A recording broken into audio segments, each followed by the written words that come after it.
Que signifie être un chrétien né de nouveau? Le passage biblique couramment cité pour répondre à cette question est Jean 3.1-21.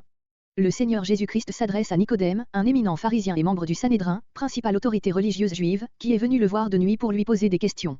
Alors que Jésus discutait avec Nicodème, il lui dit, en vérité, je te le dis, à moins de naître de nouveau, personne ne peut voir le royaume de Dieu. Nicodème lui dit, comment un homme peut-il naître quand il est vieux? Peut-il une seconde fois entrer dans le sein de sa mère et naître? Jésus lui répondit, en vérité, je te le dis, à moins de naître d'eau et d'esprit, on ne peut entrer dans le royaume de Dieu. Ce qui est né de parents humains est humain, et ce qui est né de l'esprit est esprit. Ne t'étonne pas que j'ai dit, il faut que vous naissiez de nouveau. Jean 3.3-7. L'expression « né de nouveau » signifie littéralement « né d'en haut ». Nicodème avait un besoin réel. Il avait besoin d'un changement intérieur, d'une transformation spirituelle. La nouvelle naissance, le fait d'être né de nouveau, est un acte de Dieu par lequel la vie éternelle est accordée à la personne qui croit. 2 Corinthiens 5.17, Tite 3.5, 1 Pierre 1.3, 1 Jean 2.29, 3.9, 4.7, 5.14, 18. Jean 1.12, 13 indique qu'être né de nouveau englobe le fait de devenir enfant de Dieu par la foi dans le nom de Jésus-Christ. Se pose alors logiquement la question, pourquoi avons-nous besoin de naître de nouveau? L'apôtre Paul dit, dans Éphésiens 2.1, vous étiez morts à cause de vos fautes et de vos péchés.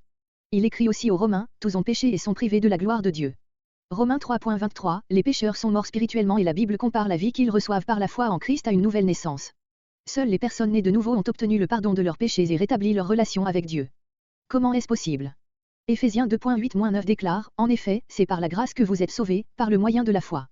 Et cela ne vient pas de vous, c'est le don de Dieu. Ce n'est pas par les œuvres, afin que personne ne puisse se vanter.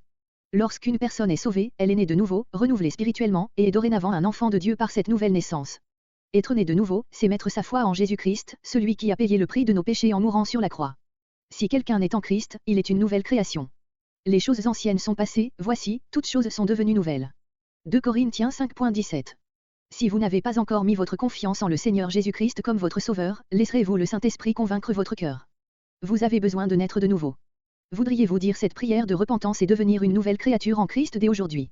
Mais à tous ceux qui l'ont accepté, à ceux qui croient en son nom, elle a donné le pouvoir de devenir enfants de Dieu, puisqu'ils sont nés non du fait de la nature, ni par une volonté humaine, ni par la volonté d'un mari, mais qu'ils sont nés de Dieu.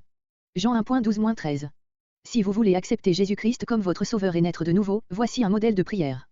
Souvenez-vous que le seul fait de faire cette prière, ou une autre, ne vous sauvera pas. Seule la foi en Christ peut vous sauver du péché. Ce modèle de prière n'est qu'un moyen d'exprimer à Dieu votre foi en lui et de le remercier d'avoir pourvu à votre salut.